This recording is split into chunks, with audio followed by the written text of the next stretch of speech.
Good afternoon. Good afternoon, ma'am. Good afternoon, ma'am. Good afternoon, ma'am. Good afternoon.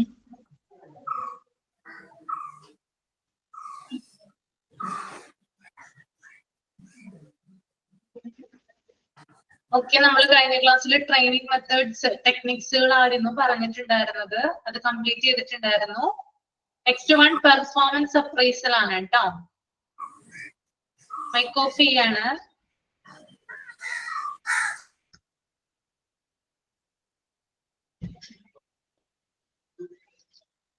Okay, a performance appraisal is a process of estimating an employee's performance of a job in terms of its requirements.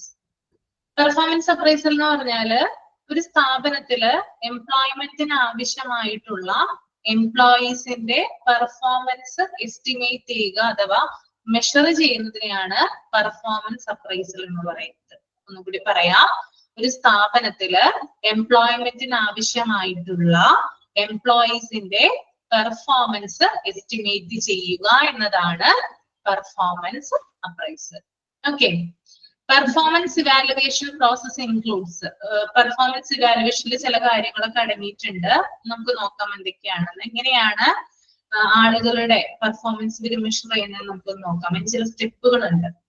First one, establish performance standard. ആദ്യം തന്നെ എന്ത് ചെയ്യും, ഒരു standard establish ചെയ്യും. ഏതൊരു സ്ഥാപനമാണെങ്കിലും അവർക്ക് ചില AIIMS ഉണ്ട്, അതിനെയാണ് സ്റ്റാൻഡേർഡ് എന്ന് പറയുന്നത്. ആ സ്റ്റാൻഡേർഡിലേക്ക് അല്ലെങ്കിൽ ആ എയിംസിലേക്ക് എത്താൻ വേണ്ടിയിട്ടാണ് അവിടെയുള്ള ജോലിക്കാരെ കൊണ്ട് അവർ ജോലി എടുപ്പിക്കുക, അല്ലെ?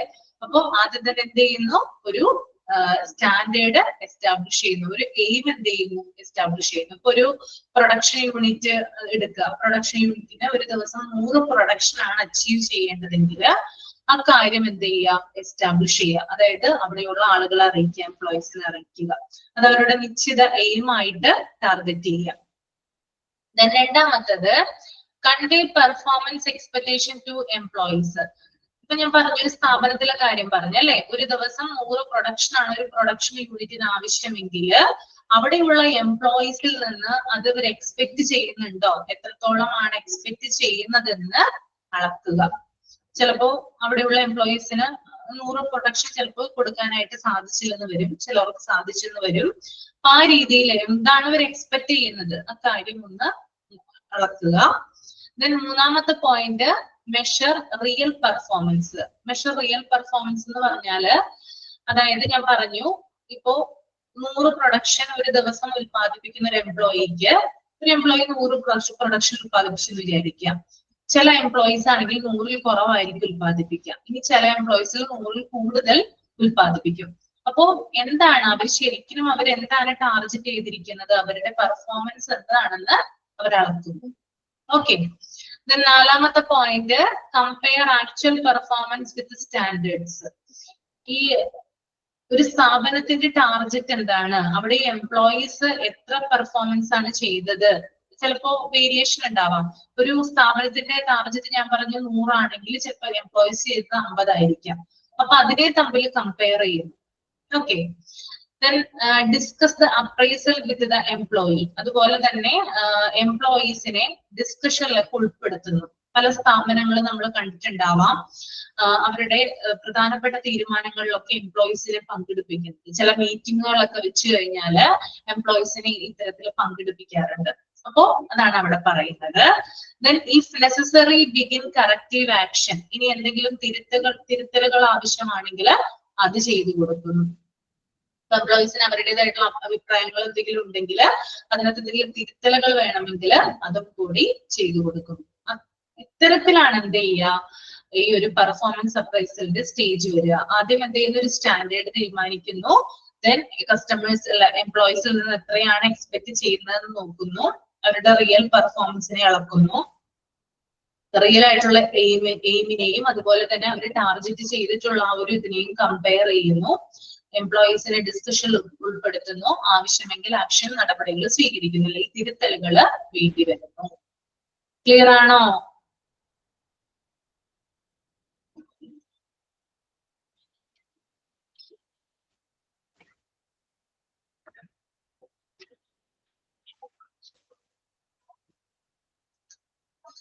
നെക്സ്റ്റ് വൺ മോട്ടിവേഷൻ ആണ്.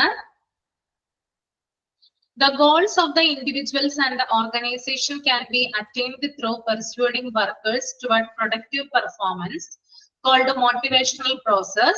It attracts and begins action and so also acts as a factor in the continuation of activity until objectives have been attained.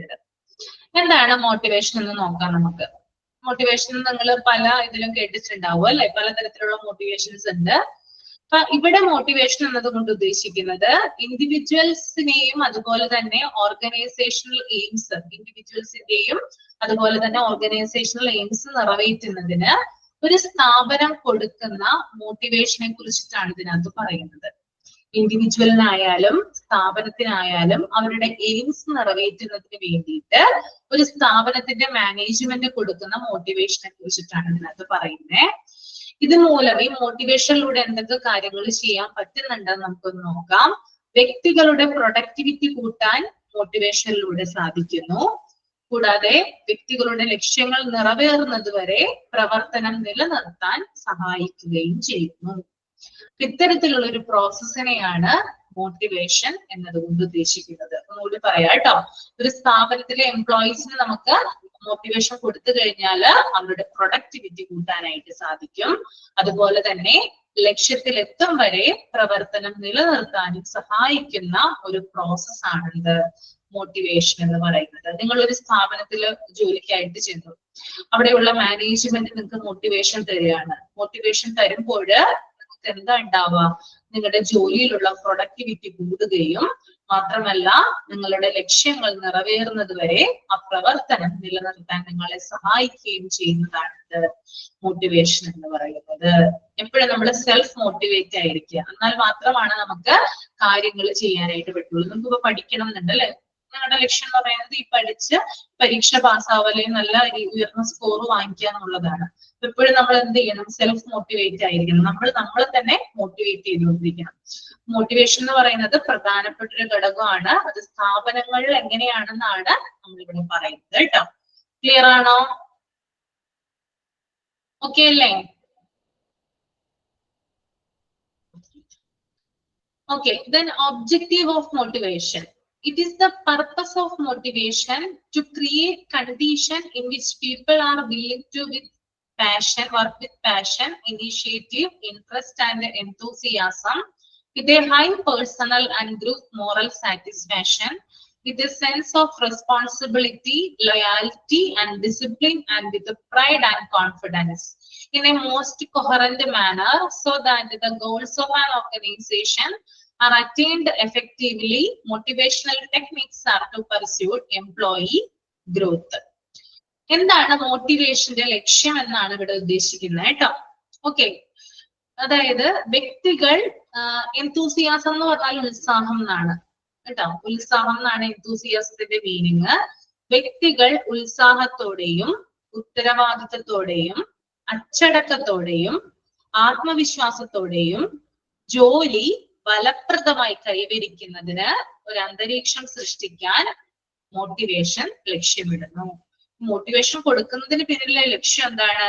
വ്യക്തികള് ഉത്സാഹത്തോടു കൂടി അവരുടെ ജോലി ചെയ്യാൻ, ഉത്തരവാദിത്തോടു കൂടി അവരുടെ ജോലി ചെയ്യാൻ, അച്ചടക്കത്തോടെയും അതുപോലെ തന്നെ കോൺഫിഡൻസോടു കൂടിയും അവരുടെ ജോലി ഫിനിഷ് ചെയ്യാൻ വേണ്ടിയിട്ടാണ് സ്ഥാപനങ്ങൾ എന്ത് കൊടുക്കുന്നത്? മോട്ടിവേഷൻ പ്രൊവൈഡ് ചെയ്യുന്നത്. ഓക്കെ, ക്ലിയർ ആയെന്ന് കരുതുന്നു കേട്ടോ. അടുത്തത് management techniques designed to increase motivation. അതായത് സ്ഥാപനങ്ങൾ എന്ത് ചെയ്യാറുണ്ട്? ചില ടെക്നിക്കുകൾ ഉപയോഗിക്കാറുണ്ട് മോട്ടിവേഷൻ കൂട്ടുന്നതിന് വേണ്ടിയിട്ട്. ഒരു സ്ഥാപനത്തിലെ എംപ്ലോയീസിന്റെ മോട്ടിവേഷൻ വർദ്ധിപ്പിക്കുന്നതിന് വേണ്ടിയിട്ട് അവർ ചില ടെക്നിക്സുകൾ യൂസ് ചെയ്യുന്നു. ആ ടെക്നിക്സുകൾ എന്താണ് നമുക്കൊന്ന് നോക്കാം. First one, financial motivators. Such motivation is linked directly or indirectly with money, wages and salary, bonuses, profit sharing, leave with pay, medical reimbursement, etc. Financial motivators എന്ന് പറഞ്ഞാൽ പണമായിട്ട് കൊടുക്കുന്നതാണ്. അതായത് ഇവിടെ പറയുന്നുണ്ട് ഡയറക്ട്ലി ആയിട്ടും ഇൻഡയറക്ട്ലി ആയിട്ടും മണി ആയിട്ട് കൊടുക്കുന്നത്. നമ്മളിപ്പോ ഒരു സ്ഥാപനത്തിൽ ജോലി ചെയ്യുന്നു, നമ്മുടെ പെർഫോമൻസ് മികച്ചതായതുകൊണ്ട് അവര് നമുക്ക് ക്യാഷ് പ്രൈസ് തരികയാണ്, ഒരു വേദിയിൽ വെച്ചിട്ട് ക്യാഷ് പ്രൈസ് തരുന്നു.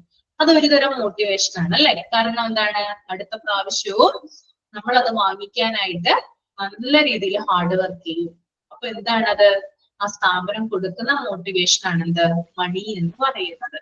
Okay, then wages and salary. ചില സ്ഥാപനങ്ങള് ആളുകളെ മോട്ടിവേറ്റ് ചെയ്യുന്നതിന് വേണ്ടിയിട്ട് അവരുടെ വേജസ് അല്ലെങ്കിൽ അവരുടെ ശമ്പളം, കൂലി എന്നിവ കൂട്ടിക്കൊടുക്കാറുണ്ട്. ഓക്കെ, അപ്പൊ അതും എംപ്ലോയീസിന് എന്താണ്, ഒരു തരത്തിലുള്ള മോട്ടിവേഷൻ ആണ്. കാരണം അവർ കൂടുതൽ ആത്മവിശ്വാസത്തോടു കൂടിയും കൂടുതൽ എന്താ പറയാ എഫിഷ്യന്റ് ആയിട്ട് അവരുടെ ജോലി ഫിനിഷ് ചെയ്യാനായിട്ട് അവർ ശ്രമിക്കും. Then bonuses. ബോണസസ് എന്ന് പറഞ്ഞാൽ എന്താണ് ഉദ്ദേശിക്കുന്നത്, അതായത് ചില പ്രത്യേക സീസണിലൊക്കെ എന്ത് കൊടുക്കാറുണ്ട്, എംപ്ലോയീസിന് ബോണസ് അവൈലബിൾ ആക്കാറുണ്ട് അല്ലെ? അപ്പൊ അതും ഒരു തരം മോട്ടിവേഷൻ ആണ്. ദെൻ പ്രോഫിറ്റ് ഷെയറിംഗ്, അതായത് മാനേജ്മെന്റ് അവർക്ക് കിട്ടുന്ന ഒരു ലാഭത്തിന്റെ വിഹിതം ആർക്ക് കൊടുക്കാറുണ്ട്, എംപ്ലോയീസിന് കൊടുക്കാറുണ്ട്. ചില സ്ഥാപനങ്ങള് ഇങ്ങനെ പ്രോഫിറ്റ് ഷെയറിംഗ് ആയിട്ടാണ് കൊടുക്കുന്നത്. ഒരു സ്ഥാപനത്തിന് 1 കോടി ആസ്തി പ്രോഫിറ്റ് ആയിട്ട് കിട്ടിയിട്ടുണ്ടെങ്കിൽ അതിൽ നിന്ന് ആ മാനേജ്മെന്റ് കൈപ്പറ്റേണ്ട പൈസയാണെങ്കിൽ കൂടിയും അതിൽ നിന്നൊരു വിഹിതം അവിടുത്തെ തൊഴിലാളികൾക്കായിട്ട് വീതിച്ചു കൊടുക്കുന്നു. അതും ആ തൊഴിലാളികളെ അവിടെ നിർത്താനുള്ള ഒരു തരം മോട്ടിവേഷൻ ആണ്. ലീവ് വിത്ത് പേ. ചില സ്ഥാപനങ്ങള് ശമ്പളത്തോടു കൂടി ലീവ് കൊടുക്കാറുണ്ട്. അപ്പൊ അതും എന്താണ്, മോട്ടിവേഷൻ തന്നെയാണ്. Then medical reimbursement etcetera. Medical reimbursement എന്ന് പറഞ്ഞാല് ചികിത്സക്കായിട്ട് നമ്മൾ പണം മുടക്കുന്നു, ആ പണം മാനേജ്മെന്റ് തിരിച്ചു തരുന്നു. ചെലവാക്കിയ പണം തിരികെ ലഭിക്കുന്നതിനെയാണ് മെഡിക്കൽ റീഇംബേഴ്സ്മെന്റ് എന്ന് പറയുന്നത്. എന്തെങ്കിലും ഹെൽത്ത് ഇഷ്യൂ ആയിട്ട് ഒരു സ്റ്റാഫ് ഹോസ്പിറ്റൽ അഡ്മിറ്റ് ആയി, അദ്ദേഹത്തിന്റെ കയ്യിൽ നിന്നാണ് പൈസ പോയത്, പക്ഷെ ആ ചിലവാക്കിയ തുക കമ്പനി ഇയാൾക്ക് വീണ്ടും കൊടുക്കുന്നു. ഓക്കെ, ഇത്തരത്തിലാണ് ഫിനാൻഷ്യൽ മോട്ടിവേറ്റേഴ്സ് എന്ന് പറയുന്നത്. ഫിനാൻഷ്യൽ മോട്ടിവേറ്റേഴ്സ് ചോദ്യം ചോദിക്കാം, ഏതൊക്കെ ഫാക്ടേഴ്സ് ആണ് ഫിനാൻഷ്യൽ മോട്ടിവേറ്റേഴ്സിൽ വരുന്നത്? മണി വരാം, wages and salary, bonuses, profit sharing, leave with pay, medical reimbursement. Okay, clear ആണോ? അടുത്തത് നോൺ ഫിനാൻഷ്യൽ മോട്ടിവേറ്റേഴ്സ് ആണ്. These motivators are not linked with a monetary reward. ഇത് നമുക്ക് പണമായിട്ട് കണക്ട് ചെയ്യാൻ പറ്റില്ല. പണമല്ലാതെയുള്ള റിവാർഡുകൾക്കാണ് നമ്മൾ നോൺ ഫിനാൻഷ്യൽ മോട്ടിവേറ്റേഴ്സ് എന്ന് പറയുന്നത്. പണമല്ലാതെ എന്തൊക്കെ കാര്യങ്ങളാണ് മോട്ടിവേഷൻ ആയിട്ട് നമ്മൾ പ്രൊവൈഡ് ചെയ്യുക, നമുക്ക് നോക്കാം അല്ലെ? First one, appraisal, prize and prestige. അതായത് പൊതുവേദിയിൽ വെച്ചിട്ട് നമ്മളെ മാനേജ്മെന്റ് അഭിനന്ദിക്കുകയാണെങ്കിലോ, നമ്മൾക്കൊരു ഷേക്ക് ഹാൻഡ് തരികയോ, നമ്മളെ പ്രശംസിക്കുന്നു, മറ്റുള്ളവർ നമുക്ക് ക്ലാപ്പ് തരുന്നു, അതൊക്കെ എന്താണ്, ഒരു തരം മോട്ടിവേഷൻ ആണ്. നമ്മളൊരു ജോലി ചെയ്യുമ്പോൾ നല്ല രീതിയിൽ ഇത് ഫിനിഷ് ചെയ്യുന്നു, അതിന് നമ്മളെ എല്ലാവരുടെയും മുമ്പിൽ വെച്ച് ഒരു പൊതുവേദിയിൽ വെച്ച് നമ്മളെ പ്രശംസിക്കുന്നു. That is motivation. ഓക്കെ, ആ വ്യക്തിക്ക് വളരാനുള്ള കാര്യം കൂടി അവിടെ ചെയ്യുന്നത് മാത്രമല്ല, മറ്റുള്ളവർക്ക് പ്രചോദനമാകുകയും ചെയ്യും അല്ലെ? അപ്പൊ അതാണ് നോൺ ഫിനാൻഷ്യൽ മോട്ടിവേറ്റേഴ്സിൽ വരുന്ന ആദ്യത്തെ ഫാക്ടർ. രണ്ടാമത്തത് സ്റ്റാറ്റസ് ആൻഡ് പ്രൈഡ് ആണ്. സ്റ്റാറ്റസ് ആൻഡ് പ്രൈഡ് എന്തൊക്കെയാണെന്ന് നോക്കാം. A management often satisfies these needs by establishing status symbols and distinctions in its organization by supplying costly furniture, carpets on floor, pictures on the wall, a personal assistant.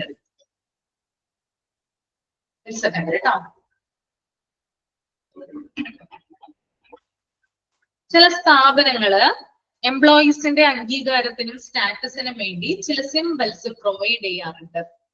ഞാൻ പറഞ്ഞത് മണി ആയിട്ടല്ല കൊടുക്കുന്നത്, മറിച്ച് പല സിംബലുകളായിട്ട് നമ്മൾ കാണാറുണ്ട് ഈ നോൺ ഫിനാൻഷ്യൽ മോട്ടിവേറ്റേഴ്സ്.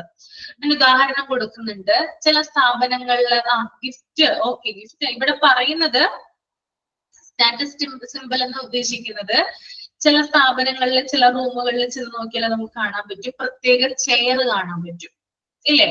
അങ്ങനെ ഫർണിച്ചർ എന്ന് അവിടെ പറയുന്നത് ചിലപ്പോ ആ ഒരു വ്യക്തിക്ക് മാത്രമായിരിക്കും ആ ഒരു ചെയർ അവിടെ പ്രൊവൈഡ് ചെയ്തിട്ടുണ്ടാവുക. അപ്പോ അയാളുടെ യോഗ്യതയ്ക്കനുസരിച്ച് അയാൾക്ക് കൊടുക്കുന്ന ഒരു റിവാർഡായിട്ട് ആ ചെയറിനെ നമുക്ക് മാറ്റാനായിട്ട് കഴിയും. മറ്റാർക്കും കിട്ടാത്തൊരു ചെയർ ആയിരിക്കും ചിലപ്പോൾ അയാൾക്ക് മാത്രമായിട്ട് പ്രൊവൈഡ് ചെയ്യാം. ഫർണിച്ചർ അങ്ങനെ പ്രൊവൈഡ് ചെയ്യുന്നു. അതുപോലെ തന്നെ അയാളുടെ റൂമില് കാർപ്പറ്റ്സ് ഓൺ ദ ഫ്ലോർ, പരവതാനി വിരിക്കുന്നു. അയാളുടെ റൂമിൽ മാത്രം പരവതാനി വിരിച്ചു കൊടുക്കുന്നു, കാർപ്പറ്റുകൾ വിരിക്കുന്നു. അതുപോലെ തന്നെ അയാളുടെ ഫോട്ടോ, അയാൾ ചിലപ്പോൾ അവാർഡ് വാങ്ങുന്ന ഫോട്ടോയൊക്കെ ഭിത്തിയിൽ ഒട്ടിച്ചു വെക്കുന്നു. ദെൻ അയാൾക്ക് പേഴ്സണൽ അസിസ്റ്റന്റിനെ പ്രൊവൈഡ് ചെയ്യുന്നു. ഇതൊക്കെ എന്ത് ഫാക്ടറാണ്? നോൺ ഫിനാൻഷ്യൽ മോട്ടിവേറ്റേഴ്സിൽ വരുന്ന ഘടകങ്ങളാണ്. ഓക്കെ, അപ്പൊ ഒരു വ്യക്തിയുടെ, ഒരു എംപ്ലോയിയുടെ സ്റ്റാറ്റസ് വർദ്ധിപ്പിക്കുന്നതിന് വേണ്ടിയിട്ട് മാനേജ്മെന്റ് ചില സിമ്പിൾസ് പ്രൊവൈഡ് ചെയ്യുന്നു. അത് ഫർണിച്ചർ ആയിട്ട് കൊടുക്കുന്നു, അതുപോലെ തന്നെ പരവതാനി വിരിച്ചു കൊടുക്കുന്നു, അദ്ദേഹത്തിന്റെ ഫോട്ടോ പിക്ചറിൽ ഭിത്തിയിൽ ഒട്ടിക്കുന്നു, അതുപോലെ തന്നെ പേഴ്സണൽ അസിസ്റ്റന്റിനെ പ്രൊവൈഡ് ചെയ്യും. ക്ലിയർ ആണോ? നിങ്ങൾ കണ്ടിട്ടുണ്ടോ അങ്ങനെ? ചില ഓഫീസിൽ ചെല്ലുമ്പോൾ നമ്മളിത് കാണാനായിട്ട് സാധിക്കും കേട്ടോ. എല്ലാവർക്കും ഒരേപോലെയുള്ള ചെയറും ടേബിളും ഒന്നും ആയിരിക്കില്ല കൊടുക്കുക, വ്യത്യസ്തമായിരിക്കും കൊടുക്കുന്നത് കേട്ടോ. Next one, competition. Individuals are not expected to compete with one another if they feel they have chances to win and satisfy their ego. Competition എന്ന് പറഞ്ഞാല് ഇവിടെ എപ്പോഴും എംപ്ലോയീസ് തമ്മിൽ മത്സരിക്കണം എന്ന ഒരു ഉദ്ദേശത്തോടു കൂടിയല്ല ഇവിടെ പറയുന്നത്. മാനേജ്മെന്റ് വ്യക്തികളെ ഇംപ്രൂവ് ചെയ്യിക്കാൻ വേണ്ടിയിട്ട് അവർക്ക് പല അവസരങ്ങളും കൊടുക്കാറുണ്ട്. അതായത് ചില മത്സരങ്ങൾ വെക്കാറുണ്ട് മാനേജ്മെന്റ്. എംപ്ലോയീസ് തമ്മിൽ ചിലപ്പോ റിട്ടൺ എക്സാമിന്റെ രൂപത്തിലോ അല്ലെങ്കിൽ മറ്റു പല കോമ്പറ്റീഷൻസിന്റെ രൂപത്തിലോ ചില കാര്യങ്ങൾ ഏർപ്പാടാക്കാറുണ്ട്. ഇതിലൂടെ എന്താ ചെയ്യുന്നത്? മാനേജ്മെന്റ് എന്താ ഉദ്ദേശിക്കുന്നത്? അതായത് അതിനകത്ത് ഒരാൾ വിന്നർ ആകും അല്ലെ? ഒരു കോമ്പറ്റീഷൻ നടക്കുമ്പോൾ എന്തായാലും ഒരു വിന്നർ ഉണ്ടാകും. ആ വിന്നറിന്റെ കഴിവ് അതിലൂടെ കൂട്ടുകയും മറ്റുള്ളവർക്ക് പ്രചോദനമാക്കുകയും ചെയ്യുന്നു. അതായത് ഒരാൾ ജയിച്ചു കഴിഞ്ഞാല് മറ്റുള്ളവർക്ക് വാശി ഉണ്ടാകും, അടുത്ത പ്രാവശ്യം ഞാനായിരിക്കണം ഇതിനകത്ത് ജയിക്കണം എന്നുള്ള ഒരു വാശി മനസ്സിൽ ഉണ്ടാക്കാൻ വേണ്ടിയിട്ടാണ് ഇങ്ങനെയുള്ള കോമ്പറ്റീഷൻസ് നടത്തുന്നത്. അപ്പൊ എംപ്ലോയീസിന്റെ കഴിവ് വർദ്ധിപ്പിക്കാനും അവർക്ക് ഉത്സാഹം കൂട്ടുന്നതിനും വേണ്ടിയിട്ടാണ് മാനേജ്മെന്റ് എന്ത് നടത്തുന്നത്? കോമ്പറ്റീഷൻസ് നടത്തുന്നത്. ഓക്കെ, അടുത്തത് delegation of authority ആണ്. The delegation of substantial amount of responsibility to carry out a given task often proves to be a strong motivating force. Delegation of authority എന്ന് പറഞ്ഞാല് അധികാരങ്ങൾ ഡിവൈഡ് ചെയ്ത് കൊടുക്കുന്നു. അതായത് ഓരോരുത്തർക്കും ഇന്ന ജോലി ചെയ്യാൻ സാധിക്കുമെന്ന് അവരെ ബോധ്യപ്പെടുത്തുന്നു, ടാസ്കുകൾ അവരെ ഏൽപ്പിക്കുന്നു. അതായത് നിങ്ങളിപ്പോ ഒരു ഹോസ്പിറ്റലിൽ പുതുതായിട്ട് ജോയിൻ ചെയ്തെന്ന് വിചാരിക്കാം. നിങ്ങൾ ജോയിൻ ചെയ്ത് കുറച്ചു നാൾ കഴിഞ്ഞു നിങ്ങളുടെ ആ ജോലിക്ക് നല്ല രീതിയിലുള്ള പ്രശംസ, അഭിനന്ദനമൊക്കെ കിട്ടി, നിങ്ങൾ നല്ല കഴിവുള്ള വ്യക്തിയാണെന്ന് മാനേജ്മെന്റിന് മനസ്സിലായി. അപ്പൊ അവരെന്ത് ചെയ്യും? കുറച്ചും കൂടി ജോലി അല്ലെങ്കിൽ ചില കാര്യങ്ങളിൽ ചില റെസ്പോൺസിബിലിറ്റീസ് നിങ്ങളെ അവരെ ഏൽപ്പിക്കും. അത് ചെയ്യാനായിട്ട് നിങ്ങൾ പ്രാപ്തരാണെന്ന് അവർക്ക് വിശ്വാസമുള്ളത് കൊണ്ടാണ് എന്ത് ചെയ്യുക? അവര് നിങ്ങളെ ജോലി ഏൽപ്പിക്കുക അല്ലെ? അപ്പോ ഇങ്ങനെ ജോലി കൊടുക്കുന്നതിലൂടെ അല്ലെങ്കിൽ ഇങ്ങനെ ജോലി എംപ്ലോയിക്ക് ഡിവൈഡ് ചെയ്ത് കൊടുക്കുന്നതിലൂടെ അവരെ മോട്ടിവേറ്റ് ചെയ്യുകയാണ് ഇതിന്റെ ഉദ്ദേശം. അപ്പോ അധികാരങ്ങൾ ഇങ്ങനെ ഡിവൈഡ് ചെയ്ത് കൊടുക്കുന്നതിലൂടെ ആളുകളുടെ മോട്ടിവേഷൻ വർദ്ധിപ്പിക്കും. ഓക്കെ, ക്ലിയർ ആണോ? Delegation of authority clear ആണോ?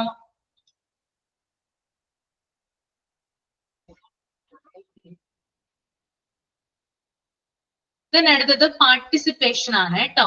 It implies both the physical and mental involvement of the people in an activity, particularly in that of decision making. Participation എന്ന് പറഞ്ഞാൽ എന്താണ്? അതായത് തൊഴിലാളികളെ ഉൾപ്പെടുത്തുക. അതായത് മാനേജ്മെന്റിന്റെ മാത്രം ഒരു കാര്യമാണ് ഡിസിഷൻ മേക്കിംഗ് എന്ന് പറയുന്നത് അല്ലെ? ഒരു ഹോസ്പിറ്റലിൽ ആകുമ്പോൾ അവിടുത്തെ കാര്യങ്ങളൊക്കെ തീരുമാനിക്കുന്നത് അവിടുത്തെ മാനേജ്മെന്റ് ആണ്. എന്നാൽ ഈ മാനേജ്മെന്റിന്റെ ചർച്ചയിലും മറ്റും തൊഴിലാളികളെ പങ്കെടുപ്പിക്കുന്നു, അവരുടെ ഒപ്പീനിയന് വാല്യൂ കൊടുക്കുന്നു, അതനുസരിച്ച് അവരുടെ നിയമങ്ങൾ രൂപീകരിക്കുന്നു. ഇപ്പോ നിങ്ങളൊരു ഹോസ്പിറ്റലിൽ വർക്ക് ചെയ്തുകൊണ്ടിരിക്കുകയാണ്. ഇപ്പൊ കാരുണ്യ, എന്റെ എക്സാമ്പിൾ പറയാണ്, കാരുണ്യ റിസപ്ഷനിസ്റ്റ് ആയിട്ട് വർക്ക് ചെയ്തുകൊണ്ടിരിക്കുകയാണെന്ന് വിചാരിക്കാം. ഓക്കെ, ഇപ്പൊ പെട്ടെന്ന് ഒരു ദിവസം പറയാണ്, മാനേജ്മെന്റ് വന്ന് പറയാണ്, അതിന്റെ പ്രതിനിധി വന്ന് പറയാണ്, കാരുണ്യ ഇന്നൊരു ദിവസം ഒരു മീറ്റിംഗ് നടക്കുന്നുണ്ട്, ആ മീറ്റിംഗ് നടക്കുന്ന സ്ഥലത്തേക്ക് എത്തിച്ചേരാനായിട്ട് പറയാണ്. അപ്പൊ കാരുണ്യയുടെ കൂടെ മറ്റുള്ള വ്യക്തികളും ഉണ്ട്, അവരെയൊന്നും വിളിക്കുന്നില്ല, കാരുണ്യയെ മാത്രമേ വിളിക്കുന്നുള്ളൂ അല്ലെ. മറ്റുള്ള വ്യക്തികൾക്ക് എന്ത് തോന്നുമാ, ആ മാനേജ്മെന്റ് ഞങ്ങളുടെ ഭാഗത്തു നിന്ന് ഒരാളെ വിളിച്ചുകൊണ്ട് പോകുന്നുണ്ട്, അപ്പൊ ഭയങ്കര സന്തോഷമാണ് തോന്നുക. കാരണം അവരുടെ പ്രതിനിധിയായിട്ടാണ് കാരുണ്യ പോകുന്നത് അല്ലെ. അപ്പൊ കാരുണ്യയുടേതായിട്ടുള്ള അഭിപ്രായങ്ങൾ എവിടെ തുറന്നു പറയാം, മാനേജ്മെന്റിന് മുമ്പിൽ തുറന്നു പറയാനുള്ള ഒരു അവസരം അവിടെ കിട്ടുകയാണ്. നിങ്ങൾ അവരുടേതായിട്ടുള്ള ഒപ്പീനിയൻസ് പറയാം. അപ്പൊ അതും കൂടി കണക്കിലെടുത്താണ് പുതിയ കാര്യങ്ങൾ അവർ തീരുമാനമെടുക്കുക. അപ്പൊ ഇതിനെയാണ് പാർട്ടിസിപ്പേഷൻ എന്ന് പറയുന്നത്. എംപ്ലോയീസിനെ പ്രധാനപ്പെട്ട കാര്യങ്ങളിൽ ഉൾപ്പെടുത്തുക. അടുത്തത് ജോബ് എൻലാർജ്മെന്റ് ആണ്. അതായത് ഇത് കുറെ ഡെപ്തിലാണ് ഇത് കൊടുത്തിരിക്കുന്നത്. അങ്ങനെ തന്നെയുള്ള മീനിങ് അല്ലട്ടോ പറയുന്നത്. ഈസി ആയിട്ട്, ഷോർട്ട് ആയിട്ട്, സിമ്പിൾ ആയിട്ട് നിങ്ങൾക്ക് മനസ്സിലാവുന്ന രീതിയിലാണ് പറഞ്ഞു തരുന്നത്. എഴുതിയെടുക്കുന്നുണ്ടോ? നോട്ട് ചെയ്യുന്നുണ്ടോ? മനസ്സിലാവുന്നുണ്ടോ? പിന്നെ വായിച്ചാല് പിടികിട്ടുന്നുണ്ട് ഇതാണെന്ന്. Okay. Then job enlargement. It is the process of increasing the complication of the job with a view to appealing to the higher order needs of workers. Job enlargement is a horizontal expansion of duties and tasks across the same organizational level. അതായത് ജോലി കൂടുതൽ expand ചെയ്ത് കൊടുക്കുക അല്ലെങ്കിൽ complicated ആയിട്ടുള്ള ജോലി കൊടുക്കുക എന്നുള്ളതാണ് ജോബ് എൻലാർജ്മെന്റ് എന്നതുകൊണ്ട് ഉദ്ദേശിക്കുന്നത്. എങ്ങനെയാണ് എക്സ്പാൻഡ് ചെയ്ത് കൊടുക്കുക ജോലി കൂടുതല്? അതായത് ഇപ്പോ ഒരാൾക്ക് ഒരു ജോലിക്ക്, ഇപ്പൊ ഫോർ എക്സാമ്പിൾ ഒരു പോലീസ് ഓഫീസറിനെ നമുക്ക് എടുക്കാം. ഒരു പോലീസ് ഓഫീസറിന് അവരുടെ ഡിപ്പാർട്ട്മെന്റ് ഒരു വനപ്രദേശത്തെ ഡ്യൂട്ടി ഇട്ട് കൊടുക്കുകയാണ്. ഭയങ്കര മൃഗശല്യമൊക്കെ ഉള്ളൊരു പർട്ടിക്കുലർ ഏരിയ ആണെന്ന് വിചാരിക്കുക. അവിടേക്ക് അയാളെ പറഞ്ഞയക്കുന്നുണ്ടെങ്കിൽ ആ ഡിപ്പാർട്ട്മെന്റ് അത്രയധികം വിശ്വാസം അയാളുണ്ടാവും അല്ലെ. മാത്രമല്ല കോംപ്ലിക്കേറ്റഡ് ആയിട്ടുള്ള ഒരു ജോലി കൂടിയാണ് അയാൾക്ക് കൊടുക്കുന്നത്. അപ്പൊ ഇത്തരത്തിൽ എംപ്ലോയീസിന്റെ കഴിവിനെ മെച്ചപ്പെടുത്താനും മാത്രമല്ല മാനേജ്മെന്റിന്റെ അല്ലെങ്കിൽ ആ ഒരു സ്ഥാപനത്തിന്റെ വളർച്ചയ്ക്ക് വേണ്ടിയിട്ട് അവരെ പ്രാപ്തരാക്കാനുമാണ് എന്ത് നടത്തുന്നത്? Job enlargement. അതായത് ജോലി എക്സ്പാൻഡ് ചെയ്യുകയും കോംപ്ലിക്കേറ്റഡ് ആയിട്ടുള്ള ജോലി കൊടുക്കുകയും ചെയ്യുന്നത്. ഓക്കെ. അടുത്തത് ജോബ് റൊട്ടേഷൻ ആണ്. It indicates shifting of an employee from one job to another so as to reduce monotony and boredom, to increase the skill and knowledge of the employee about related jobs is the main objective of job rotation. എന്താണ് job rotation എന്നതുകൊണ്ട് അർത്ഥമാക്കുന്നത്? ജോലിയിലെ കഴിവ് വർദ്ധിപ്പിക്കുന്നതിനും ജോലിയിലെ ബോറടി മാറ്റുന്നതിനും ജോലികൾ മാറ്റിക്കൊടുക്കുക. നമ്മൾക്ക് എപ്പോഴും ഒരേ ജോലി തന്നെ എപ്പോഴും ചെയ്തുകൊണ്ടിരിക്കുകയാണെങ്കിൽ എന്ത് ചെയ്യാറുണ്ട്? നമുക്ക് ബോറടിക്കാറുണ്ട് അല്ലെ. അപ്പൊ ഷിഫ്റ്റ് അല്ലെങ്കിൽ അവരുടെ ജോലി ഡ്യൂട്ടീസ് ഒക്കെ ഒന്ന് ചേഞ്ച് ചെയ്ത് കൊടുക്കുക എന്താണ് മാനേജ്മെന്റ് ചെയ്യാറുണ്ട്. അതെയാണ് ജോബ് റൊട്ടേഷൻ എന്ന് പറയുന്നത്. Okay. Next one, job enrichment. It is a form of changing or improving a job so that a worker is likely to be more inspired. It is a vertical expansion of the roles, responsibilities, authority. The employee is provided with the opportunity for greater recognition, advancement, growth and responsibility. The goal of job enrichment is not just to make the work more varied, but to turn every employee into a manager. Job enrichment എന്ന് പറഞ്ഞാല് വളർച്ചയ്ക്കും അംഗീകാരത്തിനും വേണ്ടിയിട്ട് manager level post വരെ കൊടുക്കുന്നതിനെയാണ് job enrichment എന്ന് പറയുന്നത്. ചിലപ്പോൾ താഴേക്കിടയിലുള്ള ജോലി ചെയ്യുന്ന ആളായിരിക്കാം. അയാളുടെ വളർച്ചയ്ക്കും അയാളുടെ അംഗീകാരത്തിനും വേണ്ടിയിട്ട് ചിലപ്പോൾ അയാളെ ഉയർന്ന പോസ്റ്റിൽ അപ്പോയിന്റ് ചെയ്യുന്നതിനെയാണ് ജോബ് എൻറിച്ച്മെന്റ് എന്നതുകൊണ്ട് ഉദ്ദേശിക്കുന്നത്. ഓക്കെ, ക്ലിയർ ആണോ ഇത്രയും കാര്യങ്ങള്?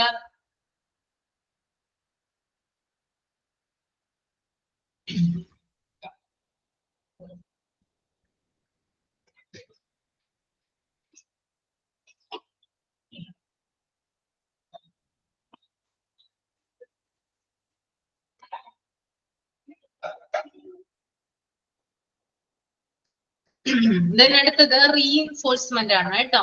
റീഇൻഫോഴ്സ്മെന്റ് എന്ന് പറഞ്ഞാൽ A powerful motivation tool is reinforcement.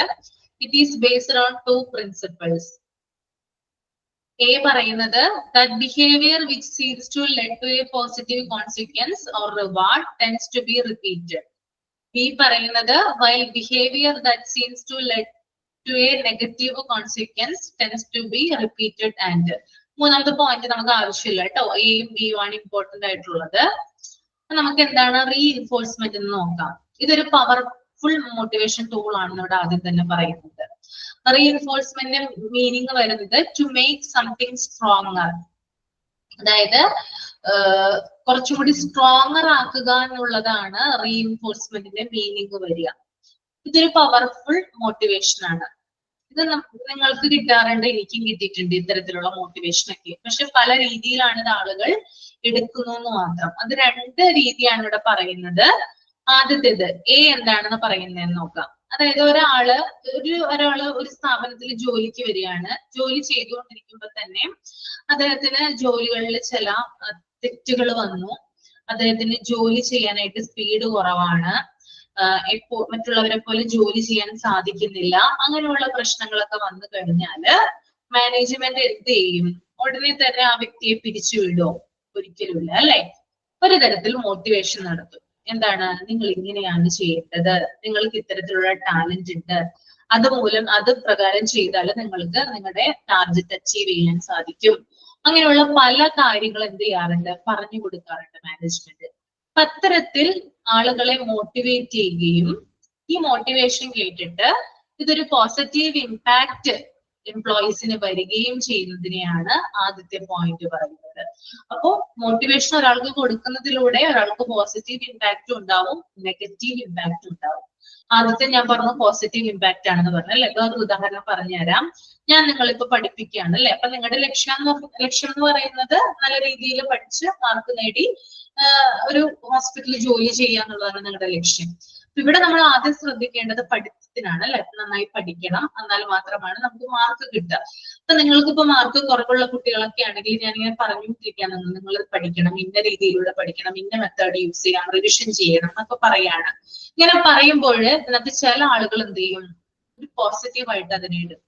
പോസിറ്റീവായിട്ട് എടുത്തിട്ട് അവർ നല്ല രീതിയിൽ ഹാർഡ് വർക്ക് ചെയ്യും, അവർക്ക് നല്ല രീതിയിലുള്ള മാർക്കും ഉണ്ടാവും. ഇനി രണ്ടാമത്തേത് ബി പറയുന്ന എന്താണ്? ഈ കാര്യങ്ങൾ ഞാൻ പറയുമ്പോൾ ഇതിനെന്ത് ചെയ്യാറുണ്ട്? ചില വ്യക്തികൾ നെഗറ്റീവായിട്ട് എടുക്കും. അതായത് ഞാനിങ്ങനെ പറയുമ്പോൾ ചിലർക്ക് കരച്ചിൽ വരാം, സങ്കടം വരാം, ചിലപ്പോൾ ചിലവർ ഈ കോഴ്സ് ഉപേക്ഷിച്ച് തന്നെ പോയിരിക്കാം.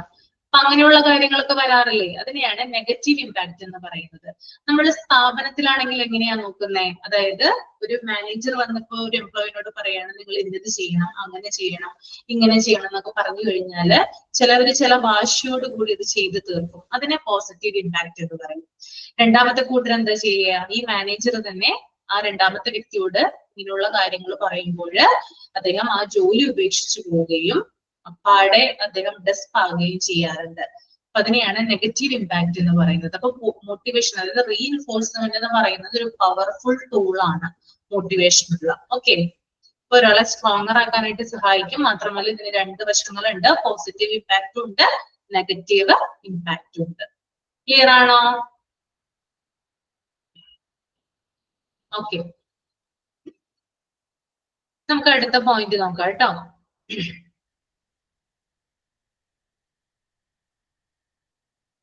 മൂന്നാമത്തെ പോയിന്റ് വേണ്ട കേട്ടോ, അത് ആവശ്യമില്ല. Positive impact and negative impact മതി. Quality of work life, it means different to different persons. It may mean opportunities for advancement, creative task and a successful career to young entrant, flexible working hours. Linked to the system, the employees are free to choose within certain limitations at what time they begin and quit their job each day.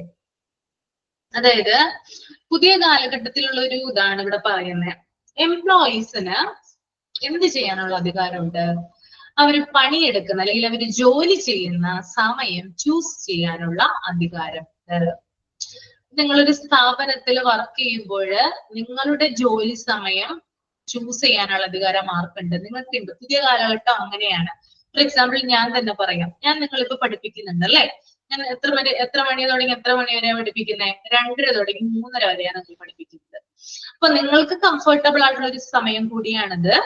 മാത്രമല്ല എനിക്ക് കൂടി comfortable ആയിട്ടുള്ള സമയമാണ്. കാരണം എനിക്ക് ഈ സമയത്ത് നിങ്ങളെ വന്ന് പഠിപ്പിക്കാനായിട്ട് പറ്റും. അതുകൊണ്ടാണ് ഞാൻ ഈ സമയം ചൂസ് ചെയ്തത്. അപ്പൊ ഇങ്ങനെ പല സ്ഥാപനങ്ങൾ എന്ത് കൊടുക്കുന്നുണ്ട്, പലവിധ ഓപ്പർച്യൂണിറ്റീസ് കൊടുക്കുന്നുണ്ട്. ചില ആളുകൾ വർക്ക് ഫ്രം ഹോം എടുക്കാറുണ്ട് അല്ലെ, വീട്ടിലിരുന്നുകൊണ്ട് അവർക്ക് ജോലി ചെയ്താൽ മതി. ചില ആളുകൾക്ക് ഇന്ന സമയം ജോലി ചെയ്യണം എന്നില്ല, ജോലി ഫിനിഷ് ചെയ്താൽ മാത്രം മതി, അവർക്ക് നൈറ്റ് ജോലി ചെയ്യാം അല്ലെങ്കിൽ ഏർലി മോർണിംഗ് ജോലി ചെയ്യാം. അപ്പൊ അതിനുള്ള നിബന്ധനകളൊന്നും തന്നെയില്ല. വർക്ക് നമുക്ക് ഫിനിഷ് ആക്കിയാൽ മാത്രം മതി. അത് ഇന്ന സമയം എന്നില്ല, സമയം നമുക്ക് ചൂസ് ചെയ്യാം. അതുപോലെ തന്നെ കോളേജ് സ്റ്റുഡൻസ് ഒക്കെ ഉണ്ടല്ലോ, അവരുടെ പഠന സമയം കഴിഞ്ഞിട്ടാണ് ചില ജോലികൾ ചെയ്യുക അല്ലെ, അവരുടെ വരുമാന പോക്കറ്റ് മണിക്ക് വേണ്ടിയിട്ട് ജോലി ചെയ്യാറുണ്ട്. അപ്പൊ അവരുടെ സമയം, ആ ഒരു പഠിത്തം കഴിഞ്ഞിട്ടുള്ള ബാക്കി സമയത്താണ് അവർ ജോലി ചെയ്ത് സമ്പാദിക്കുന്നത്. അപ്പൊ ഇപ്പോഴത്തെ കാലത്തുള്ള ഒരു പ്രധാന എന്താ പറയാ അവസരമാണെന്ത്, നമ്മുടെ ഇഷ്ടത്തിന് നമ്മുടെ സമയത്തിനനുസരിച്ച് നമുക്ക് ജോലി ചെയ്യാം. ഇതാണ് അവിടെ പറയുന്നത് കേട്ടോ, ക്വാളിറ്റി ഓഫ് വർക്ക് ലൈഫ് എന്ന് പറയുന്നത്. ക്ലിയർ ആയെന്ന് വിചാരിക്കുന്നു. അപ്പൊ ഇത്രയും എന്തിന്റെ ഇതിൽ വരുന്നതാണ്, നോൺ ഫിനാൻഷ്യൽ മോട്ടിവേറ്റേഴ്സിൽ വരുന്നതാണ് കേട്ടോ. അപ്പൊ ഇത്തരത്തിൽ ഇപ്പൊ ലാസ്റ്റ് ഞാൻ പറഞ്ഞ പോയിന്റ്, നമ്മുടെ സമയം നമ്മൾ ചൂസ് ചെയ്യുന്നതിലൂടെ നമ്മളെ മോട്ടിവേറ്റ് ചെയ്യാം. നമ്മൾക്ക് എന്ത് ചെയ്യുന്നുണ്ട്, നമുക്ക് ഒരു ചാൻസ് തരുന്നില്ലേ. ഏതൊരു സ്ഥാപനമാണെങ്കിലും നമ്മുടെ സമയത്തിനനുസരിച്ച് ജോലി ചെയ്താല് നമുക്കാണ് അവിടെ ലാഭം കിട്ടുന്നത് അല്ലെ. അത്തരത്തില് ഒരു മോട്ടിവേഷൻ ആണ് നമുക്ക് തരുന്നത്. അപ്പൊ ഇത്രയും നോൺ ഫിനാൻഷ്യൽ ആയിട്ടുള്ള മോട്ടിവേറ്റേഴ്സ് ആണ് കേട്ടോ.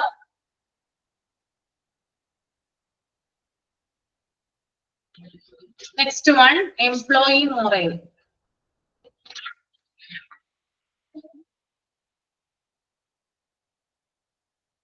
Morale means a feeling of enthusiasm, zeal, confidence in individuals or groups that they will be able to handle the task allotted to them. Morale is a mental condition or attitude of individuals and groups and determines their readiness to cooperate.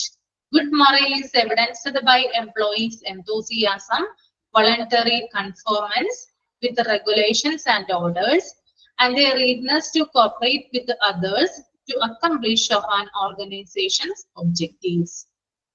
എന്താണ് employee morale എന്ന് നോക്കാം. എന്തൂസിയാസം എന്ന് പറഞ്ഞാൽ ഉത്സാഹം എന്നാണ് കേട്ടോ അർത്ഥം. എന്തൂസിയാസം ഉത്സാഹം. സീൽ ZEAL എന്ന് പറഞ്ഞാൽ അതിയായ സന്തോഷം. അതിയായ സന്തോഷം. കോൺഫിഡൻസ് എന്ന് പറഞ്ഞാൽ അറിയാലോ, ആത്മവിശ്വാസം. ഓക്കെ, അപ്പൊ ഇവിടെ പറയുന്നത് നമ്മളൊരു ജോലി ചെയ്യുമ്പോൾ എന്താണ്, നമുക്ക് ഉത്സാഹം കിട്ടുന്നുണ്ടെങ്കിൽ, അല്ലെങ്കിൽ നമുക്ക് അതിയായ സന്തോഷം, അതായത് എക്സ്ട്രീം ലെവലിലുള്ള ഹാപ്പിനെസ് കിട്ടുന്നുണ്ടെങ്കിൽ, അല്ലെങ്കിൽ നമ്മൾക്ക് ആത്മവിശ്വാസം കിട്ടുന്നുണ്ടെങ്കിൽ, മറ്റുള്ളവരോട് സഹകരിച്ച് മുന്നോട്ട് പോവാനുള്ളൊരു സന്നദ്ധത നമുക്ക് ഉണ്ടെങ്കിൽ, അത്തരത്തിലുള്ള മാനസികാവസ്ഥയെയാണ് എംപ്ലോയി മൊറൈൽ എന്ന് പറയുന്നത്. ഇപ്പൊ ഞാനൊരു ജോലി ചെയ്യാണ് അല്ലെ, ഞാൻ നിങ്ങളെ പഠിപ്പിക്കുക എന്ന് പറയുന്ന ഒരു ജോലിയാണ് ഞാൻ ചെയ്തുകൊണ്ടിരിക്കുന്നത്. ഞാനിത് ചെയ്യുമ്പോൾ എനിക്ക് ഭയങ്കരമായിട്ട് എന്തൂസിയാസം, അതായത് ഉത്സാഹം വരുന്നുണ്ടോ? നിങ്ങൾക്ക് തോന്നുന്നുണ്ടോ ഉത്സാഹം വരുന്നുണ്ടോ? ഒന്ന് കമന്റ് ചെയ്തേ. ഉത്സാഹം ഉണ്ടോ എനിക്ക് നിങ്ങളെ പഠിപ്പിക്കാനായിട്ട്? ഉണ്ട് അല്ലെ. അതിയായ സന്തോഷം ഉണ്ടോ? എന്റെ മുഖത്ത് കാണുന്നുണ്ടോ നിങ്ങളെ പഠിപ്പിക്കുന്ന സന്തോഷം ഉണ്ടോ? അതിയായ സന്തോഷം ഉണ്ടോ? കോൺഫിഡൻസ് ഉണ്ടോ? ഞാൻ നിങ്ങളെ പഠിപ്പിക്കുമ്പോ എനിക്ക് കോൺഫിഡൻസ് ഉണ്ടോ? ഉണ്ട് അല്ലെ. ഓക്കെ, നിങ്ങളുമായിട്ട് സഹകരിച്ച് പോവാൻ ഞാൻ സന്നദ്ധത കാണിക്കുന്നില്ലേ? നിങ്ങളുടെ സംശയങ്ങൾക്കൊക്കെ ഞാൻ മറുപടി പറയാറില്ലേ? ഓക്കെ, അപ്പൊ ഇത്തരത്തില് ഒരു എംപ്ലോയീസ് കടന്നു പോകുമ്പോൾ അദ്ദേഹത്തിന് ഉണ്ടാകുന്ന മാനസിക അവസ്ഥയാണ് എന്ത് പറയാ, എംപ്ലോയി മൊറൈൽ എന്ന് പറയുന്നത് കേട്ടോ. ഒരാളിപ്പോ നിങ്ങളൊരു ഹോസ്പിറ്റലിൽ ജോലി ചെയ്യുമ്പോൾ ഇത്തരം കാര്യങ്ങൾ ഉണ്ടോ എന്ന് നിങ്ങളൊന്ന് ശ്രദ്ധിക്കുക. അങ്ങനെയാണെങ്കിൽ നിങ്ങൾ ആ ജോലിയിൽ സക്സസ് ആവും. നിങ്ങളുടെ ജീവിതകാലം മുഴുവൻ ആ ജോലി മാത്രമേ ചെയ്യുള്ളൂ. ആ ജോലി ചെയ്യുമ്പോൾ നമുക്ക് എന്തൊക്കെ കാര്യങ്ങൾ വേണം? ഉത്സാഹം വേണം. ഓക്കെ, അതുപോലെ അതിയായ സന്തോഷം വേണം. അതുപോലെ തന്നെ ജോലി ചെയ്യുമ്പോൾ നമ്മുടെ കോൺഫിഡൻസ് ലെവൽ കൂടണം. ദെൻ അതുപോലെ തന്നെ മറ്റുള്ളവരുമായിട്ട് കോപ്പറേറ്റ് ചെയ്യാനുള്ള ഒരു സന്നദ്ധത നമുക്ക് വേണം. ഇത്തരം കാര്യങ്ങളിലൂടെ കടന്നു പോകുന്നതിനെയാണ്, അല്ലെങ്കിൽ ആ ഒരു മാനസികാവസ്ഥയാണ് എംപ്ലോയി മൊറൈൽ എന്ന് പറയുന്നത്. ഇത്രേ ഉള്ളൂ കേട്ടോ അവിടെ. ഓക്കെ, നമുക്ക് അടുത്തത് നോക്കാം. എംപ്ലോയി ഗ്രീവിയൻസ്, അതായത് എംപ്ലോയിയുടെ പരാതികൾ. അതാണ് ഇവിടെ പറയുന്നത്. ഫസ്റ്റ് പോയിന്റ് കൊടുത്തിരിക്കുന്നത്, a complaint that affects one or more workers constitute a grievance. അതായത് എംപ്ലോയീസിന്റെ പരാതികളെ കുറിച്ചിട്ടാണ് ഇവിടെ പറയുന്നത്. നമ്മളൊരു സ്ഥാപനത്തിൽ ഒരു പരാതി കൊടുക്കുമ്പോൾ ആ പരാതി എന്ന് പറയുന്നത് ഒരാൾക്ക് മാത്രമല്ല ഉണ്ടാവേണ്ടത്, ഒന്നോ അതിലധികമോ എംപ്ലോയീസിനെ അത് ബാധിക്കും. നമ്മളൊരു കാര്യം ഒരു പരാതിയായിട്ട് കൊടുക്കുമ്പോൾ ഒരു സ്ഥാപനത്തിൽ ഇപ്പൊ 10 ജോലിക്കാരുണ്ടെങ്കിൽ അതിനകത്ത് 1, 2, 3 പേരെ ബാധിക്കുന്നതായിരിക്കണം പരാതി എന്ന് പറയുന്നത്. ഓക്കെ.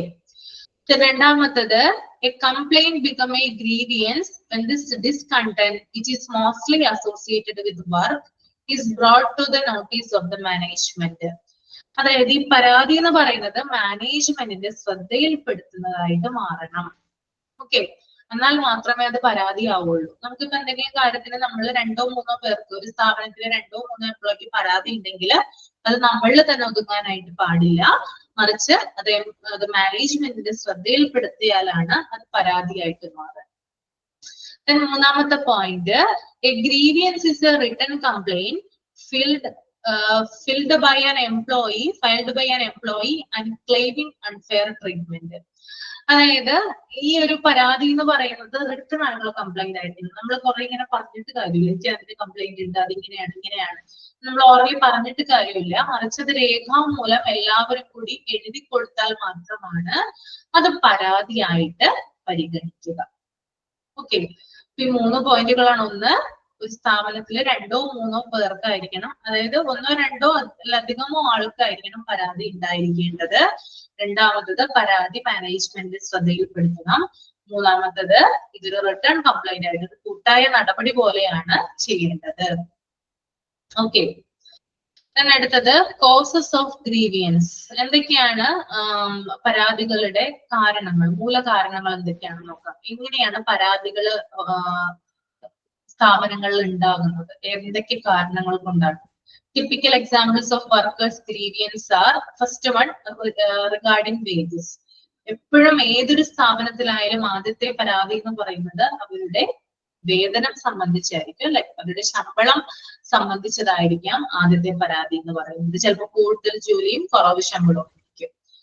രണ്ടാമത്തത് റിഗാർഡിങ് സൂപ്പർവിഷൻ, അതായത് ശരിയായി സൂപ്പർവിഷൻ ചെയ്യാൻ ആളില്ലാതെ വരിക, അവരെ കൺട്രോൾ ചെയ്യാനായിട്ട്, അവർക്ക് മേൽനോട്ടത്തിനായിട്ട് ഒരാളില്ലാതെ വരിക എന്നുള്ളത് ഒരു പരാതിയായിട്ട് മാറാറുണ്ട്. മൂന്നാമത്തത് റിഗാർഡിങ് ഇൻഡിവിജ്വൽ അഡ്വാൻസ്മെന്റ്, അതായത് വ്യക്തിഗത പുരോഗതി നടക്കുന്നില്ലെങ്കിൽ, സ്ഥാപനത്തിൽ ജോലി ചെയ്യുന്ന എംപ്ലോയീസിന് വ്യക്തിപരമായിട്ടൊരു ഡെവലപ്മെന്റും ആ ജോലിയിലൂടെ ഉണ്ടാകുന്നില്ല എങ്കിൽ അത് പരാതിക്ക് ഇടയാക്കുന്നതാണ്.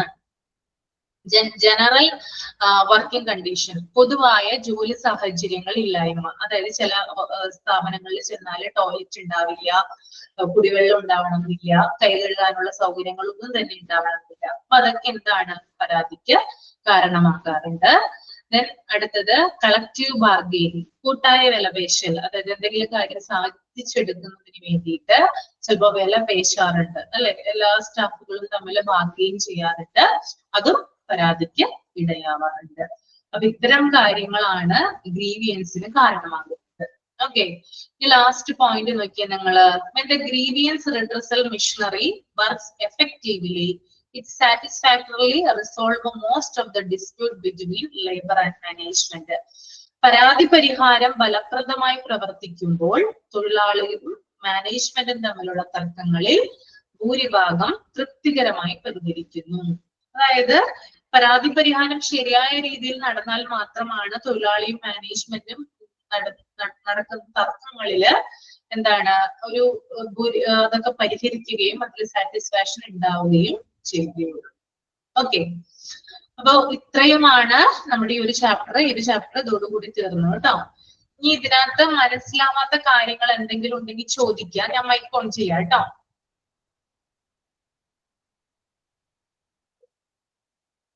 മാം, ഇതിൽ ഇമ്പോർട്ടന്റ് ഏതൊക്കെയാണെന്ന് പറഞ്ഞുതരാമോ?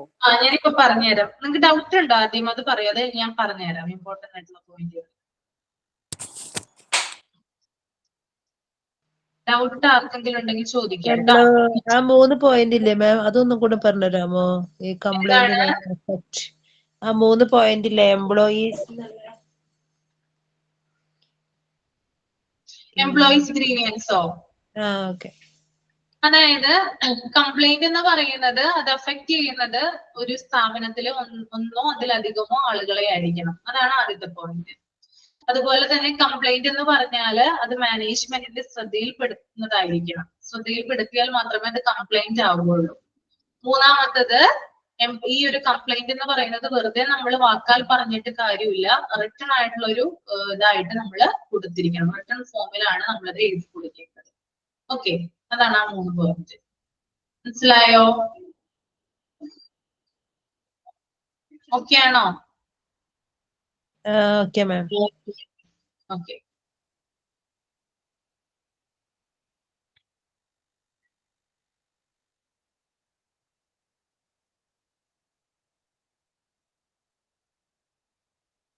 ഡൗട്ട് ഒന്നുമില്ല. അപ്പൊ ഞാൻ ഇമ്പോർട്ടന്റ് പോയിന്റ് പറഞ്ഞുതരാം കേട്ടോ.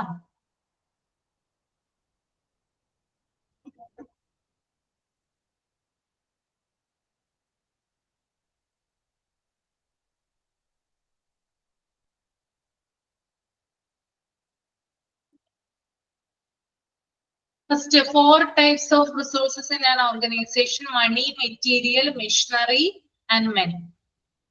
അത് ഇമ്പോർട്ടന്റ് ആണ്. Then PM ഉം HRM തമ്മിലുള്ള ഡിഫറൻസ് ടേബിൾ ഉണ്ടല്ലോ അത്.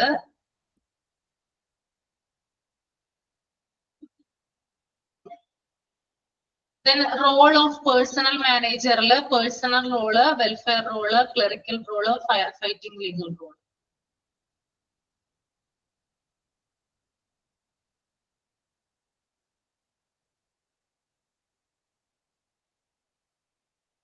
പിന്നെ പേഴ്സണൽ പോളിസി ഒന്ന് നോട്ട് ചെയ്ത് വെക്കുക കേട്ടോ. പേഴ്സണൽ പോളിസി,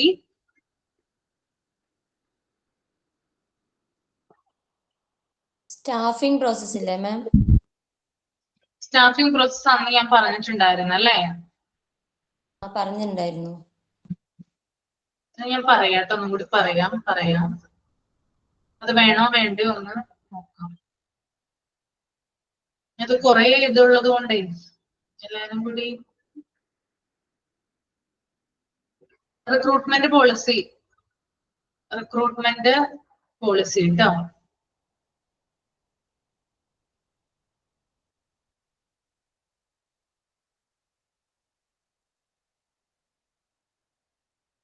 പിന്നെ സെലക്ഷൻ എന്താണ്? സെലക്ഷൻ വേണ്ട, സ്റ്റെപ്സ് ഇൻ സെലക്ഷൻ പ്രോസസ്. അന്ന് റിക്രൂട്ട്മെന്റ് എന്നുള്ളത് ഇമ്പോർട്ടന്റ് ആണെന്ന് പറഞ്ഞിട്ടുണ്ടായിരുന്നു. റിക്രൂട്ട്മെന്റ് മീൻസ് റിക്രൂട്ട്മെന്റ് പോളിസിയില് ഏതാണ്? Method of techniques and recruitments, അതുപോലെ ഡെവലപ്മെന്റ് ഓഫ് സോഴ്സ് ആൻഡ് റിക്രൂട്ട്മെന്റ്സും ഉണ്ട്, അത് പറഞ്ഞിട്ടുണ്ടായിരുന്നു. ഓക്കെ. അടയാളപ്പെടുത്തിക്കോളൂ എന്നാ. പിന്നെ methods or techniques recruitment, direct method, indirect, അതൊക്കെ വെരി ഇമ്പോർട്ടന്റ് ആണ്. Direct method, third party method. പിന്നെ steps in selection process, steps മാത്രം കേട്ടോ. പിന്നെ ഇത് ആവശ്യമില്ല. ആപ്റ്റിറ്റ്യൂഡ് ടെസ്റ്റ് വേണ്ട, അച്ചീവ്മെന്റ് ടെസ്റ്റ്, പേഴ്സണാലിറ്റി ടെസ്റ്റ് ഒന്നും വേണ്ട. ടൈപ്സ് ഓഫ് ഇന്റർവ്യൂസ്, പിന്നെ ഡിമോഷൻ,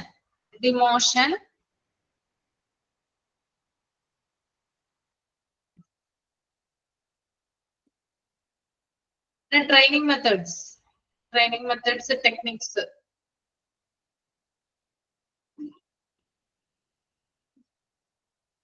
പിന്നെ ഫിനാൻഷ്യൽ മോട്ടിവേറ്റേഴ്സ് ഏതൊക്കെയാണ്? Non financial motivators. അത് നോൺ ഫിനാൻഷ്യൽ മോട്ടിവേറ്റേഴ്സിൽ ഓരോ പോയിന്റുകളായിട്ട് മാത്രം മതി. Appraisal, prize and prestige, status and pride, competition ആയിട്ട് എക്സ്പ്ലനേഷൻ ആവശ്യമില്ല. പോയിന്റുകൾ മാത്രമായിട്ട് നോക്കി വയ്ക്കുക. മനസ്സിലായോ പറഞ്ഞത്? പോയിന്റുകൾ മാത്രം.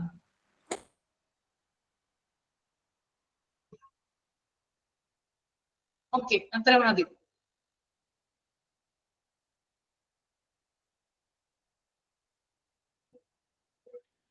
ഓക്കെ, അത്ര മതി കേട്ടോ. അടുത്ത ചാപ്റ്റർ എടുത്തോട്ടെ എന്നാ.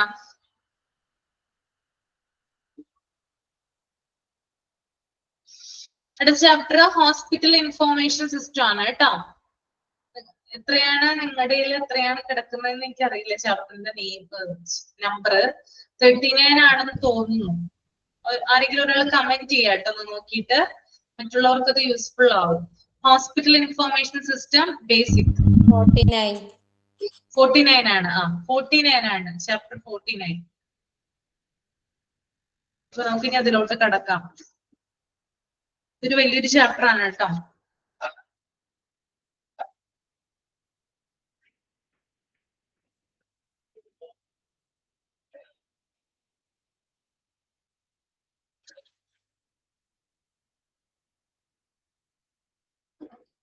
ഇൻട്രൊഡക്ഷൻ എന്താണ് പറയുന്നതെന്ന് നോക്കാം.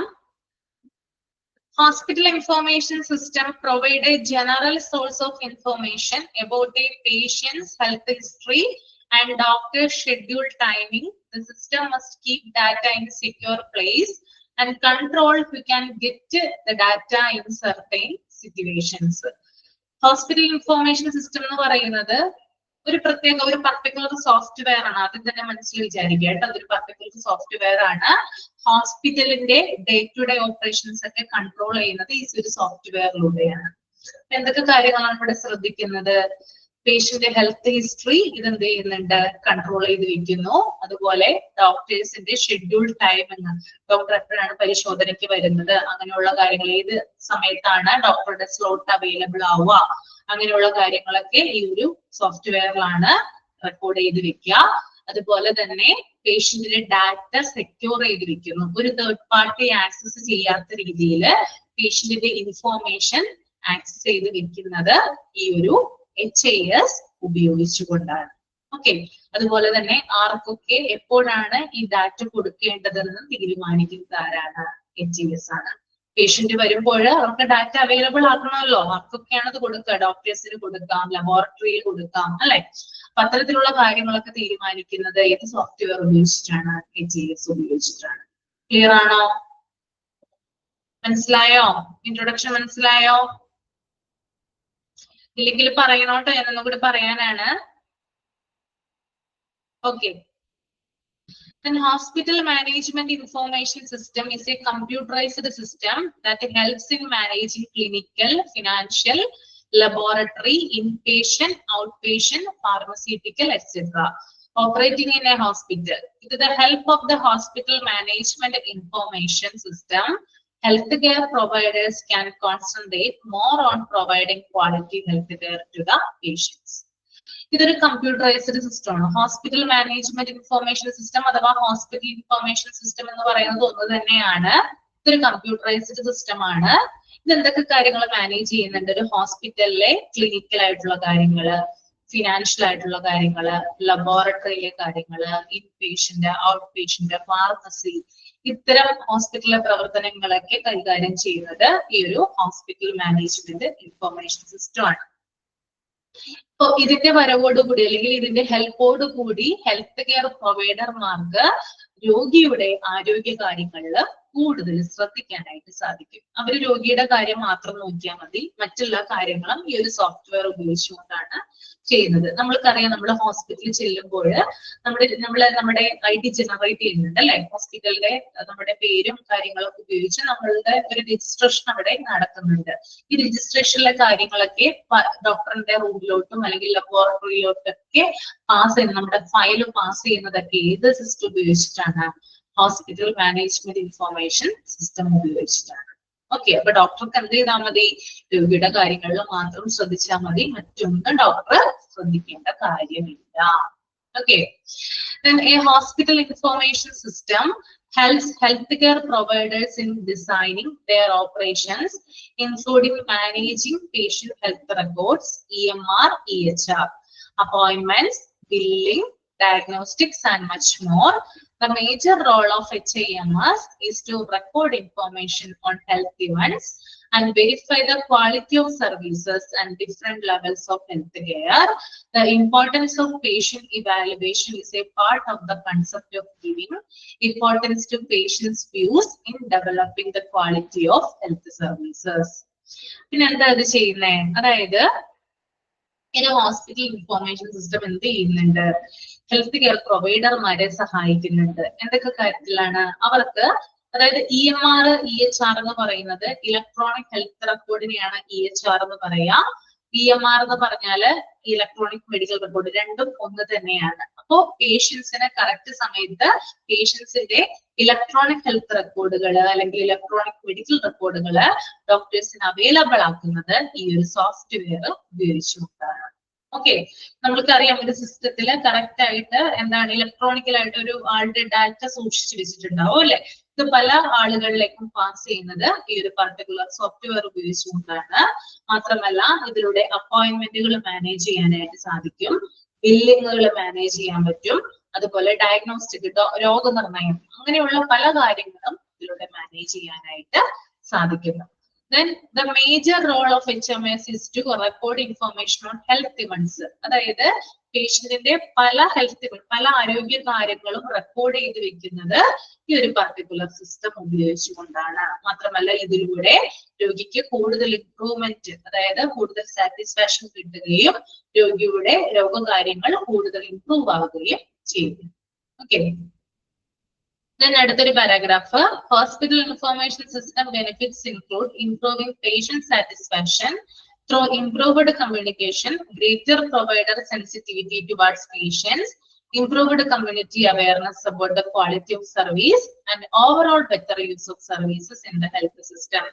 മാത്രമല്ല ഈ ഒരു ഹോസ്പിറ്റൽ ഇൻഫർമേഷൻ സിസ്റ്റത്തിന്റെ ബെനിഫിറ്റ്സ് എന്ന് പറയുന്നത് പേഷ്യന്റിന്റെ സാറ്റിസ്ഫാക്ഷൻ വർദ്ധിക്കുന്നു, പേഷ്യന്റ് നല്ല രീതിയിൽ കെയർ കിട്ടുന്നു, ഇത്തരത്തിലുള്ള കാര്യങ്ങളൊക്കെ കിട്ടാനായിട്ട് സഹായിക്കുന്നത് ഈ ഒരു പർട്ടിക്കുലർ സോഫ്റ്റ്വെയർ ഉപയോഗിച്ചുകൊണ്ടാണ്.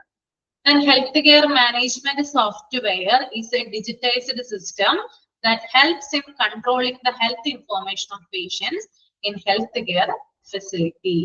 മാത്രമല്ല ഇതെന്താണ്, ഇതൊരു ഡിജിറ്റലൈസ്ഡ് ആയിട്ടുള്ള ഒരു സിസ്റ്റം ആണ്. അത് എന്ത് ചെയ്യുന്നുണ്ട്, ഒരു ആളുടെ ഒരു പേഷ്യന്റെ ഹെൽത്ത് ഇൻഫോർമേഷനെ കൺട്രോൾ ചെയ്യുന്നതും പേഷ്യന്റിന് ആവശ്യമായിട്ടുള്ള ഹെൽത്ത് കെയർ ഫെസിലിറ്റി കൊടുക്കുന്നതും ഈ ഒരു പ്രത്യേക തരത്തിലുള്ള സോഫ്റ്റ്വെയറിലൂടെയാണ്. ഓക്കെ, അപ്പോ നമ്മളൊന്ന് ഇതിനെ ഞാൻ ചുരുക്കി പറഞ്ഞുതരാം എന്താണെന്ന് ഒരു ഐഡിയ കിട്ടാൻ വേണ്ടിയിട്ട്. ഇതൊരു സെൻട്രലൈസ്ഡ് ആയിട്ടുള്ള ഒരു സിസ്റ്റം ആണ്. നമ്മൾ ഹോസ്പിറ്റലിൽ ചെന്ന് കഴിഞ്ഞാല് നമ്മൾ ആദ്യം പോകുന്നത് രജിസ്ട്രേഷൻ വിഭാഗത്തിലേക്കാണ് അല്ലെ. അവിടെ നിന്നാണ് നമ്മൾ എങ്ങോട്ട് പോവുക, ഡോക്ടറുടെ റൂമിലേക്ക് പോവുക. ഡോക്ടറുടെ റൂമിലേക്ക് ചെല്ലുമ്പോൾ വലിയ വലിയ ഹോസ്പിറ്റലിലെ കാര്യമാണ് ഞാൻ പറയുന്നത്, അവിടെയൊക്കെയാണ് അത് കൂടുതലായിട്ട് ഉപയോഗിക്കുക. മൾട്ടി സ്പെഷ്യാലിറ്റി ഹോസ്പിറ്റലൊക്കെ ഉണ്ടല്ലോ, അങ്ങനെയുള്ള ഹോസ്പിറ്റലുകളിൽ. അപ്പോൾ നമ്മളവിടെ ചെല്ലുമ്പോൾ നമ്മൾ അവിടെ ഇരിക്കും, ചെയറിലിരിക്കും അല്ലെ. ചെയറിലിരിക്കുമ്പോൾ നമ്മള് ഡോക്ടറുടെ പേര് പറയുകയോ നമ്മുടെ രോഗവിവരം പറയുകയോ ചെയ്യേണ്ട ഒരാവശ്യമില്ല. ഡോക്ടർക്ക് ഒരൊറ്റ ക്ലിക്കിലൂടെ നമ്മുടെ കംപ്ലീറ്റ് ഡീറ്റെയിൽസ് ഡോക്ടറുടെ സ്ക്രീനിന് മുന്നിൽ തെളിയുന്നതാണ്. എങ്ങനെയാണ് അത് തെളിഞ്ഞു വരിക? കാരണം നമ്മൾ ഓൾറെഡി എന്ത് ചെയ്തിട്ടുണ്ട്, രജിസ്റ്റർ ചെയ്തപ്പോൾ നമ്മുടെ കംപ്ലീറ്റ് ആയിട്ടുള്ള വിവരങ്ങള് രജിസ്ട്രേഷൻ ഡിപ്പാർട്ട്മെന്റിൽ പറഞ്ഞു കൊടുത്തിട്ടുണ്ട് അല്ലെ. അവരിത് എന്ത് ചെയ്യും, HMS ഉപയോഗിച്ചുകൊണ്ട് EHR ആയിട്ട് രൂപപ്പെടുത്തുകയും ഈ സോഫ്റ്റ്വെയർ ഉപയോഗിച്ച് ഡോക്ടറുടെ ചേംബറിലേക്ക് ഇത് പാസ് ചെയ്യുകയും ചെയ്യുന്നു. അപ്പൊ ഡോക്ടർക്ക് എവിടെ അവരുടെ റൂമിലിരുന്ന് ഈ കാര്യങ്ങൾ കാണാനായിട്ട് സാധിക്കും. മാത്രമല്ല നമ്മൾ ആ ഡോക്ടറിനെ കണ്ട് നമ്മൾ ഇറങ്ങുമ്പോൾ ചിലപ്പോൾ ഡോക്ടർ പറയും ഒന്ന് BP ചെക്ക് ചെയ്തിട്ട് വരാനായിട്ട് പറയും. BP ചെക്ക് ചെയ്തിട്ട് നമ്മൾ ഡോക്ടറുടെ റൂമിലോട്ട് വീണ്ടും വരേണ്ട കാര്യമുണ്ടോ? ഈ സോഫ്റ്റ്വെയർ ഉണ്ടെങ്കിൽ നിങ്ങളൊന്ന് പറഞ്ഞേ, എന്താ ചെയ്യാം? ഒന്ന് കമന്റ് ചെയ്തേ, വരേണ്ട കാര്യമുണ്ടോ? പോയിട്ടില്ല, നിങ്ങൾ ഹോസ്പിറ്റലിൽ പോയിട്ടില്ല ഇങ്ങനെയുള്ള കാര്യമില്ല അല്ലെ. കാരണം എന്താണ്, ഡോക്ടർക്ക് സ്ക്രീനിൽ ഇരുന്ന് നമ്മുടെ BP കാണാനായിട്ട് സാധിക്കും. ഈ സോഫ്റ്റ്വെയർ ഉപയോഗിച്ചുകൊണ്ടാണ് ഇത്തരത്തിലുള്ള കാര്യങ്ങള് ഡോക്ടേഴ്സിന് കിട്ടുന്നത്. അപ്പൊ ഡോക്ടർമാർക്ക് കൂടുതൽ യൂസ്ഫുൾ ആണ്. ഓക്കെ, അപ്പൊ ഞാൻ പറഞ്ഞു ഒരൊറ്റ ക്ലിക്കിലൂടെ എന്ത് ചെയ്യാൻ പറ്റും, പേഷ്യന്റ് ഹിസ്റ്ററി, അദ്ദേഹത്തിന്റെ ഇൽനെസ്, പിന്നെ blood report, MRI, CT, pathology report, ഇതൊക്കെ ഒരൊറ്റ ക്ലിക്കിലൂടെ ഡോക്ടർമാർക്ക് അവൈലബിൾ ആകുന്നത് ഈ ഒരു സോഫ്റ്റ്വെയർ ഉപയോഗിച്ചുകൊണ്ടാണ്. നമ്മൾ എങ്ങോട്ടും വിളിച്ചു ചോദിക്കേണ്ട ആവശ്യമൊന്നുമില്ല. ഇപ്പൊ ഒരു ടെസ്റ്റ് റിസൾട്ട് ചെയ്ത് ബ്ലഡ് ESR ചെക്ക് ചെയ്യാനായിട്ട് രോഗിക്ക് കൊടുക്കുകയാണെന്ന് വിചാരിക്കുക. ആ ഡോക്ടർ എന്ത് ചെയ്യണ്ട, ലബോറട്ടറിയിലേക്ക് വിളിച്ചു ചോദിക്കേണ്ട ആവശ്യമില്ല, മറിച്ച് ലബോറട്ടറി എന്ത് ചെയ്യും, ഇതിനകത്ത് പിൻ ചെയ്യും. അയാളുടെ ടെസ്റ്റ് റിസൾട്ട് ഇതിനകത്ത് പിൻ ചെയ്ത് കഴിഞ്ഞാല് ഇദ്ദേഹത്തിന് ഇവിടെ നിന്ന് ഡോക്ടർക്ക് റൂമിലിരുന്ന് അദ്ദേഹത്തിന്റെ റിസൾട്ടുകൾ കാണാനായിട്ട് സാധിക്കും. അപ്പോ ഇത്തരത്തില് ഡോക്ടേഴ്സിനെ സഹായിക്കുന്ന അല്ലെങ്കിൽ ഹോസ്പിറ്റലിനെ മൊത്തമേ സഹായിക്കുന്ന ഒരു സിസ്റ്റമാണ് എന്ത് ഹോസ്പിറ്റൽ ഇൻഫോർമേഷൻ സിസ്റ്റം എന്ന് പറയുന്നത്. ക്ലിയർ ആണോ? മനസ്സിലായോ? ഓക്കെ, എല്ലാവർക്കും ക്ലിയർ ആയി എന്ന് വിചാരിക്കുന്നു കേട്ടോ. ഇനി ഒരു പിക്ചർ ഉണ്ട്, പിക്ചർ ഞാൻ അടുത്ത ക്ലാസ്സിൽ പറഞ്ഞുതരാം കേട്ടോ. എന്താണ് ആ പിക്ചർ പറയുന്നതെന്ന് നെക്സ്റ്റ് ക്ലാസ്സിൽ പറഞ്ഞുതരാം. ഓക്കെ, അപ്പൊ നമുക്ക് വൈൻഡപ്പ് ചെയ്യാം. Thank you.